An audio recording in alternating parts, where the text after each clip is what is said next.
Alors, il y a en effet plusieurs différences géographiques. La première, c'était vraiment entre territoire ultramarin et hexagone, où on voit sur les questions issues du PHQ-9 qui démontrent des symptômes dépressifs, alors qu'on est à 1 jeune sur 4 en moyenne, on monte à 4 jeunes sur 10 dans la moyenne ultramarine.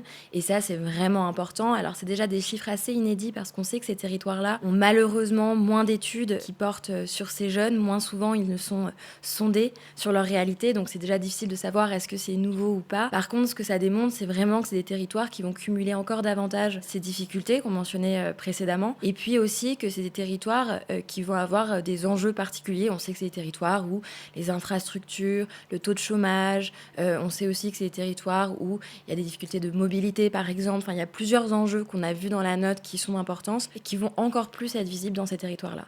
Un autre différence géographique va être entre urbains et ruraux, là, de manière hexagonale comme en outre-mer, mais cette différence, on voit qu'il y a quand même davantage une santé mentale dégradée chez les jeunes urbains. Sur les symptômes significatifs d'une dépression, on aurait 7 points de plus quand même de jeunes en situation dépressive selon les résultats de l'auto-questionnaire dans les territoires urbains par rapport aux territoires ruraux. Donc on voit qu'on a ces différences tant en hexagone, en outre-mer, mais aussi entre jeunes selon la densité populationnelle et la réalité des territoires.